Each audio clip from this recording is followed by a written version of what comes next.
So Nicholas Pegues reporting Princess Beatrix, this is your elected American boyfriend speaking. My connections to former President George W. Bush as I begin to celebrate my 28th birthday celebration this Sunday, June 8th, 2014.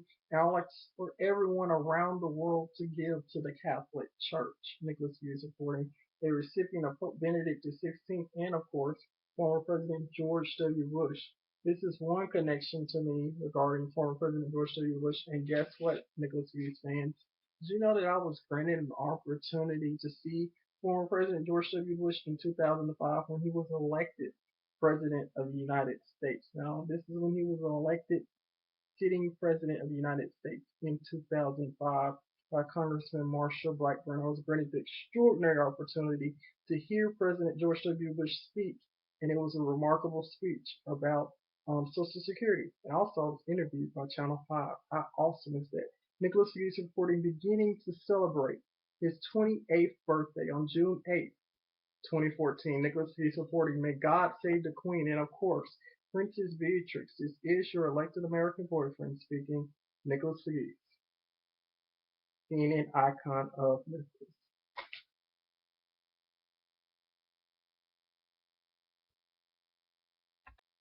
So Nicholas Pegues reporting as a descendant of Victorian Village College Chapel Historic District as a young right-wing Republican candidate in Tennessee's 8th Congressional District, promoting diversity and, of course, unity among the global establishment, especially diversity here in the United States of America. I would like to wish a happy Father's Day to both presidents of the United States, former President George W. Bush, who has just written me, and, of course, President Barack Obama. And both of these letters, of course, are addressed to Nicholas Pegues, and they both are unopened. So Nicholas Pegues reporting, honoring diversity and, of course, Father's Day 2014. A happy Father's Day to both the President Barack Obama, and, of course, former President George W. Bush. And, of course, Princess Beatrix, this is your elected American boyfriend speaking, promoting diversity in the United States of America. Thank you. May God bless America. Happy Father's Day to the President and to the President, and of course to former President George W. Bush. Thank you. And also a happy Father's Day to the President and Mrs. Bush and the President and Mrs. Obama and all of their descendants. Nicholas Pegues reporting. Happy Father's Day 2014.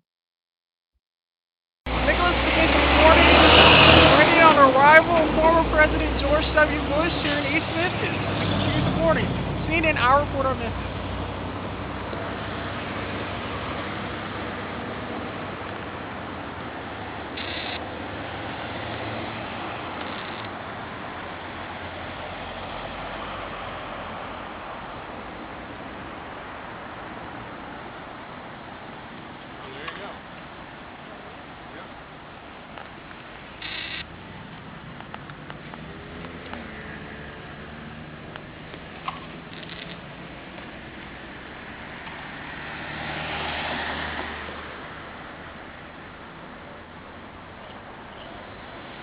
Nicholas Pegues reporting, CNN Our Report. Walk through, I'm going to point out some of the symmetry in this old house. But let's go back first of all. Memphis was laid out as a city in 1817. And at that time, this was a very rough river town. To live here, if you were a female, you had to be tough. And it is, though, a good location. The Chickasaw Indians knew the best real estate. This is on one of the 7 Chickasaw bluffs. So it's elevated enough away from flooding. But it is one of the Chickasaw bluffs. As time went on, people realized this is a good location.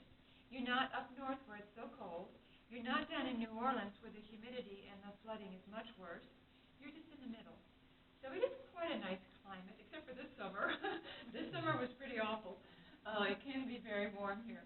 But anyway, people started to move in to the city because they knew they could ship goods up and down the river. Great transportation in this area.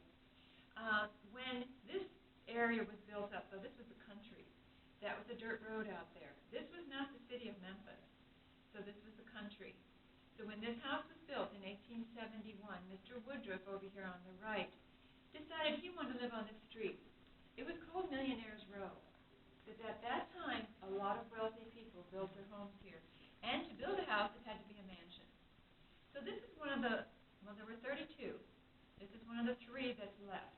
The Mallory Neely, which is on the other side of House Beautiful, the little small White House, is being worked on. They got scaffolding up, so they're restoring that home. It had a lot of damage, so that one's being worked on. And then there's a Pillow McIntyre on the corner over here that's now a law office. Those are the only three left, which is very sad, but at least we have this and the history to share about what it was like back in that era of 1870 for the Victorian era. Now, Mr. Woodruff was a carriage maker, very successful, very, very wealthy. He had 4 children, but only 3 lived in the house. But if you notice the fan light at the top, the stained glass piece, there are 4 eggs in that nest representing his 4 children. One of the children that lived in the house, though, was a married daughter, and she and her husband shared the upper 2nd floor.